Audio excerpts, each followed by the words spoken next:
Thank you so much to everybody for joining us. Peregrine, I think we are about ready to listen to our story about some unlikely pollinators. Do you feel ready? I feel very ready to talk about some pollinators because this is Pollinator Week. Happy National Pollinator Week to all of our friends. We are really excited to be talking about some more unlikely ones. When we think of pollinators or different kinds of animals that go pollinate different flowers, meaning bringing pollen from flower to flower or plant to plant to help those plants make more plants, we often think of things like butterflies and bees, and they're pretty good pollinators, but so are these guys, cockroaches. And I'm going to be reading a story about cockroaches today. It's from the same author as one of my other favorite books, Stella Luna. This one is called Crickwing, and it's by Janelle Cannon. So we're gonna go ahead and get started with our story. And I'll make sure that we all get a chance to see those pictures before I turn our page. But we're gonna read Crickwing today. Here is the hero of our story. We're going to see what he's doing in just a moment here. Let's go ahead and get started. So,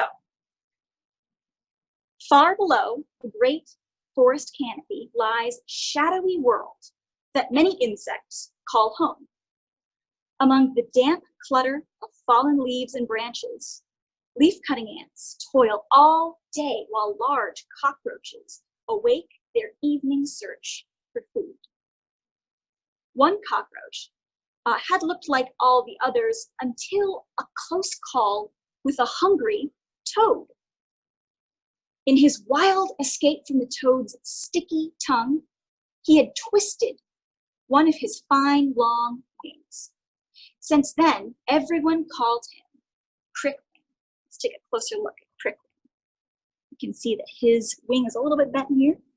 And then here's a picture of the toad who was chasing him.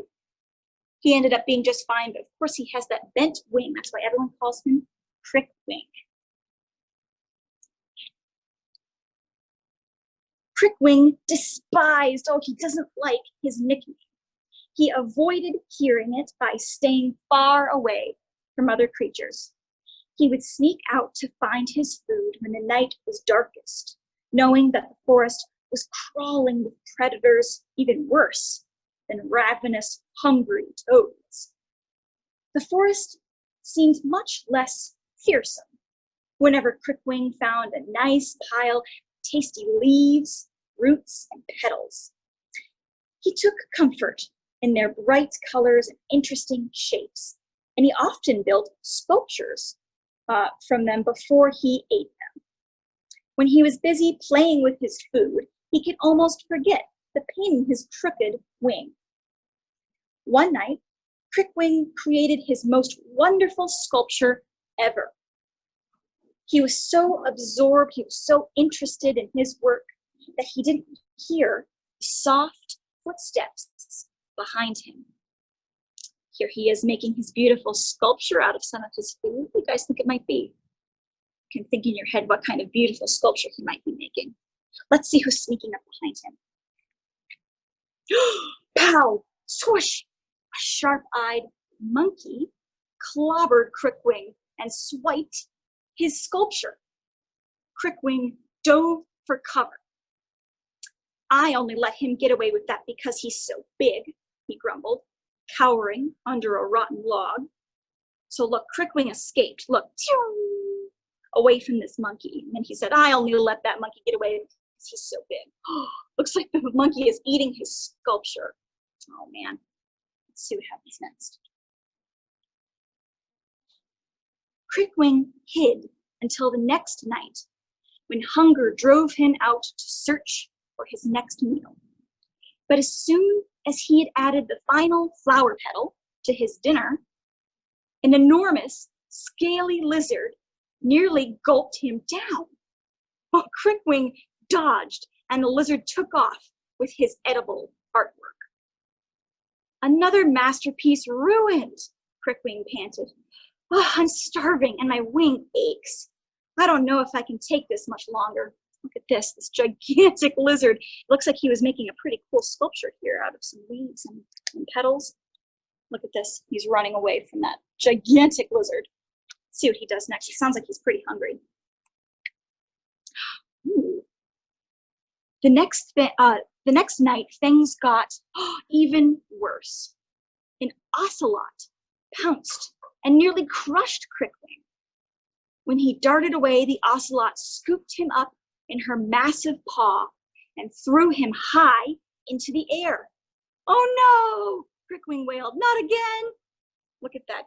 Look at this ocelot. He was playing with Crickwing, but it looks like Crickwing's okay. Oh my goodness, that's so silly.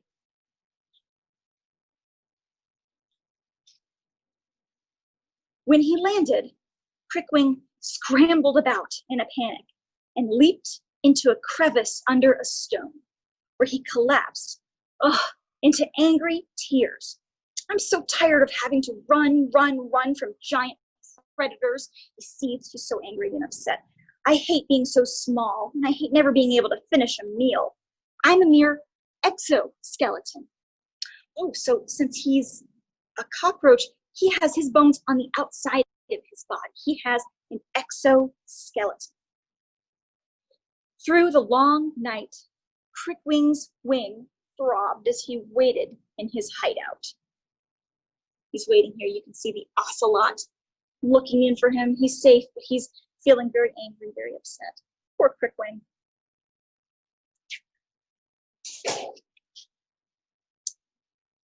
Many hours later, sunlight streamed into his cave, and the leaf-cutting ants began another busy day. Look at all those leaf-cutting ants. Thousands of the tiny workers carried large slices of leaves back to their colony. Crickwing, groggy and still angry, crept out for a better look. He's just getting up in the morning. He's looking and seeing what they're doing. Ha! These guys are even punier than I am. They're even smaller than I am, Crickwing says. None of the ants seemed to notice him. So there are some very busy ants with their bits of leaves, carrying them back to their colony. And here's Crickwing looking at them, and he's wondering why they don't even notice him. He says, they are smaller than me.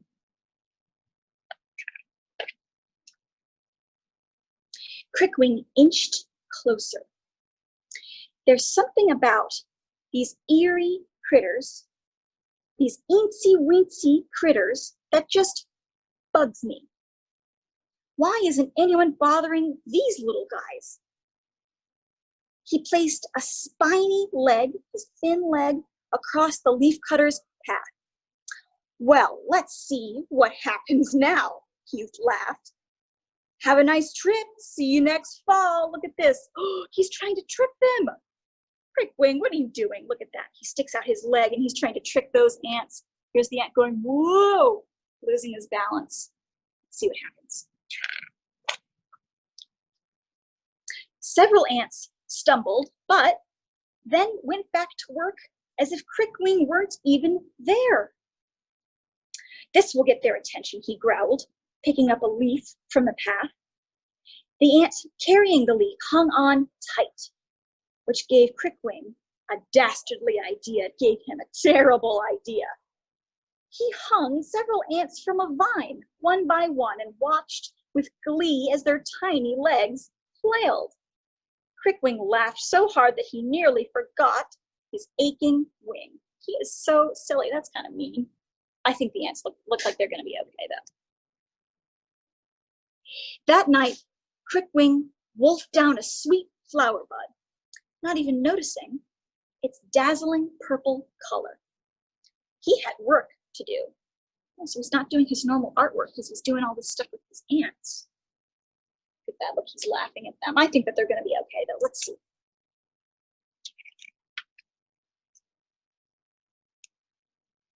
Right in the middle of the leafcutter trail, he dug a deep hole in the ground. Then he crouched behind a rock, waiting to see what the ants would do. In the very early dawn, the ants rose as usual and went to work. When they returned, their cargo clamped in their jaws, when they had those leaves in their jaws, they could barely see their way.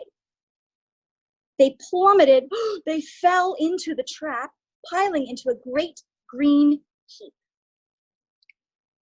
These guys are so easy to fool, snorted Crickwing. Oh my goodness, look, he's laughing at them. Look at them, they fell, oh no, they fell into the hole. Luckily, ants are really good at both falling and getting back up again since they are so small. That's not very nice of Crickwing to be doing all of this stuff. Back in the leafcutter colony, the queen of the ants called a meeting. There she is, there's the queen, look how big she is. The week's production is down, she said. What on earth is going on? It's a cockroach, your highness, stammered Tara. He's picking on us, added Gravel. No cockroach meddles with our colony. Seize him, ordered the queen. She says, wait a minute, no way, he's not going to get away with that. And she says, go and get that cockroach, go get him. Let's see what happens. The next morning, the ants found Crickwing fussing with his latest ant trap. So he's making his latest thing to bother these ants. He had no chance for escape as thousands of leafcutters swarmed over him, dragged him back to the anthill, and marched him down its dark, winding corridors. When the tunnels narrowed, the ants crammed Crickwing through one final tight spot. So it was too small for him, but they pushed him through and pop! His wing snapped back into place, and he realized that the throbbing ache was gone. Before he could give it another thought, the ants pulled their prisoner into a chamber and buried him in the dirt up to his neck. For hours, the whole colony filed by. They walked by, whispering to one another, saying, how do you think he became so awful? His mother must be heartbroken. He's so mean to little ants like us. Look, there he is. Buried up into his neck. What do you think's going to happen to him? Let's see what happens to Crickwing. Sounds like his wing got fixed. That's really cool. That big oaf showed up just in time for the annual peace offering to the army ants, crowed the queen. There's no way they'll attack us if we hand this hefty no-gooder over to them. Truss him up like the fat turkey he is and ship him out. So they're saying, we're going to give him to the army ants, and then the army ants won't bother us. Look, they tied him up. Oh my goodness. The leafcutters bound Crickwing, hauled him back through the dim tunnels, and carried him up to the forest. Look, they're tying him up. And they're going to take him back up for the leafcutter, or for the army ants. The ants hiked in silence for a long time. I can't do this, Bertha bluttered at last. Neither can I, Tara shuddered. Remember the giant beetle we brought to the army ants last year? Yeah, they took him apart before we could even turn around and leave, quivered Gravel. Crickwing gulped. Nobody deserves that, not even this big bully, said Eartha. I say, let's let him go. He never really hurt any of us anyway. What will we tell the queen? Tara gasped. And what about the army ants? Gravel howled. They'll level our colony. They'll destroy us. I can't just watch and let them shred this guy, insisted Eartha. We'll figure something out on the way back. Let's go. The ants released Crickwing and fled. Look, they had him all tied up, but the ants thought, I can't let something bad happen to this guy. He was never really that mean. Look, they untied him and they took their rope and they were going to run away.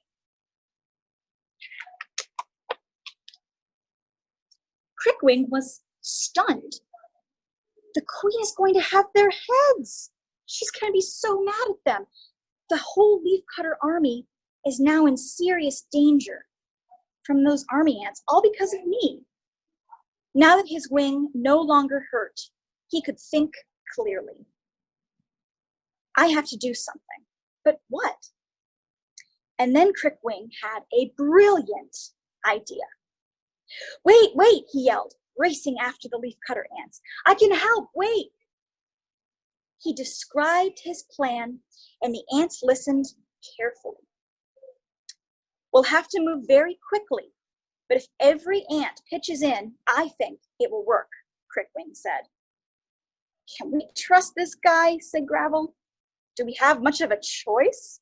Said Tara.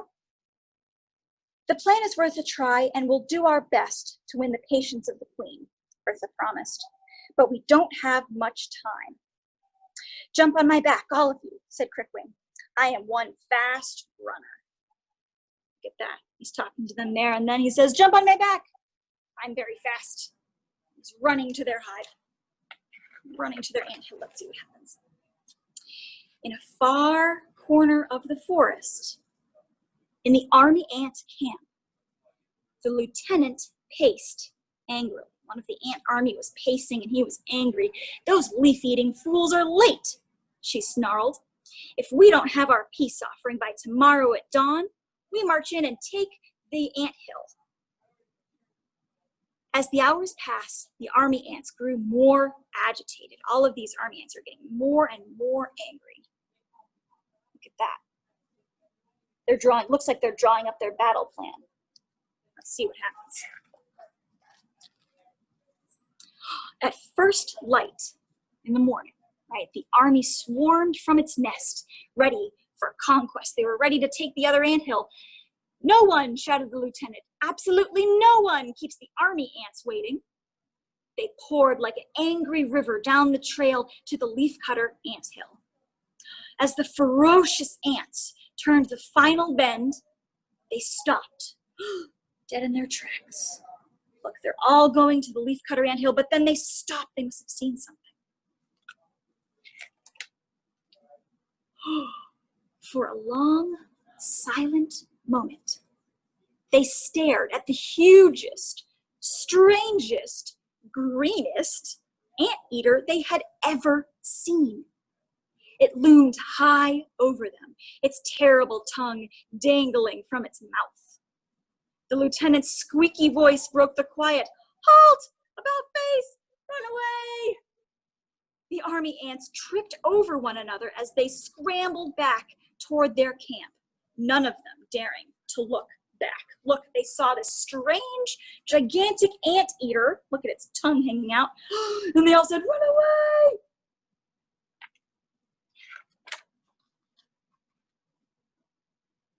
Crickwing and the leaf-cutting ants peered from atop the leafy anteater's head, watching the warriors fade into the forest.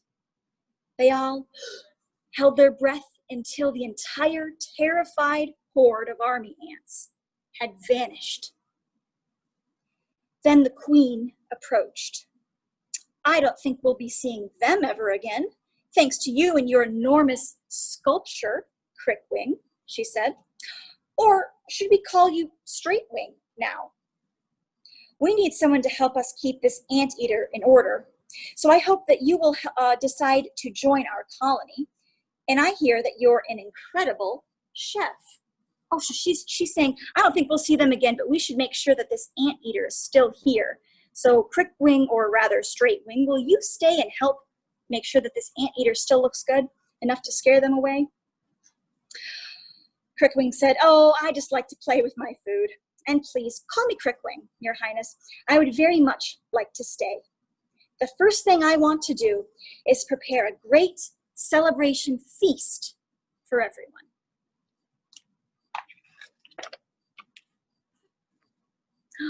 Three cheers for Crickwing, shouted Eartha. All of the ants joined in the cheer and then rushed into the forest. They gathered the brightest flower petals they could find and cut them into sparkling bits. At night, all night at the banquet, everyone threw flower confetti, danced the six-step, oh, that's probably because they have 6 legs, and sang until sunlight. The queen peeked at the dawn and blinked drowsily. She blinked sleepily because they'd been up all night. I declare today a holiday, she yawned. Hear, hear, said Crickwing. And for the first time in colony history, the leafcutters took a day off. Look at them, they're dancing the 6-step. They look really happy to me. Let's see, the end. Let's check our time here. We have a few more minutes to talk a little bit more about these amazing insects. We saw two different types of insects in this story. In Crickwing, we saw a cockroach, of course, as the main character, and we saw some leafcutter ants. I don't have any leafcutter ants with me. Those are in the main building, but I do have some of these cockroaches. So I'm going to grab some. I have some in a small container that I wanted to show you guys. While I get them, can you tell me, what did you think of that story? What do you think about Crickwing? I think he started off, he sounded pretty mean, but then he ended up being pretty nice, right? It was nice that he helped all of them out. Yeah, I really liked the story, Peregrine. Yeah, I thought it was a good one. What about everybody else? You can let us know in the chat what you thought of the story if you've got any questions or comments or things like that. And while Peregrine is getting our special guest ready, I'll also mention that this week is Pollinator Week, like Peregrine told us before, which means we have an action-packed week of programming all about pollinators for y'all. While Peregrine is showing off some of our special guests, I'm going to leave a few links in the chat to a few other programs that we are doing about pollinators. And I think it's so interesting that we're starting off talking about, again, such an unlikely pollinator, but most cockroaches, even though we think of them as being pests and living in our houses, most cockroaches live out in the wild. And some of those, while they are eating the plants that they eat, also help to spread pollen around and are excellent pollinators. Peregrine, tell us a little bit more about what you've got there, and I'm going to leave some links in the chat box for y'all. That sounds perfect. So I have two different cockroaches here. I have one here and one here. These are both cave cockroaches, right? Same as the ones over here. And these cockroaches are from Central and South America, so we shouldn't see these guys crawling around outside in North America where we live. But you can see that even though these guys look pretty different, they're actually the same species. Earlier, we were talking about how we had two different age groups. We have an adult and a nymph, or kind of like a kid or teenager cockroach. Which one do you think is the adult, and which one is the nymph? Which is the younger one, and which is the older one? What do you think? This one or this one? Is the big one the adult, or is the little one the adult? You can think about it in your head. So the big one, which is crawling on top of the little one, is the adult. So the ones with the wings, right, when they get a little bit older, they have wings, but otherwise they kind of start off like this little guy. I'm going to see if I can move him over so I can see our smaller one. There we go. You can see that he looks kind of like to me he looks like a prehistoric trilobite, which is a kind of Cambrian era sort of like an arthropod that swam around in the ocean. But you can see that this one has that hard armor but does not have wings. This one does. So we have these two different ages. These guys like to live at the butterfly house, and they eat all kinds of things. I don't know if you can see in there. I don't think it's in the view of the camera. But they do like to eat all kinds of different things. In their enclosure right now, they have some apple. They also have some orange, and they have a little bit of cat food. So they like to eat cat food because these cockroaches can eat just about anything. So they like to eat plants. They can also eat meat, and instead of anything like fresh meat, right, they would eat some cat food. So they like to eat those things. And we were talking about the fact that they are pollinators, even though they're not butterflies or bees. Just like in the story where we saw that Crickwing was always eating different kinds of flowers. Right? These guys eat so many different things, and they crawl so many different places, especially these guys fly in so many different places, that they're really good at taking the pollen from the flowers and taking them to other flowers and other plants. That helps all of those plants to grow. So these guys play a very important role in our ecosystem. All of the insects that you see, and really all of the animals in our environment, right? They all play a really important role in keeping the ecosystem healthy. And we're going to learn a little bit more about pollinators this week. I'm going to have you guys say goodbye to our two friends here. Goodbye, baby cockroach, and goodbye, adult cockroach. I'm going to go ahead and put their lid back on here. And I want to thank all of you so much for joining us today and having such an amazing story with us. I hope that we will see you later this week to celebrate more pollinators. Thank you all, my friends. I'll see you guys next time.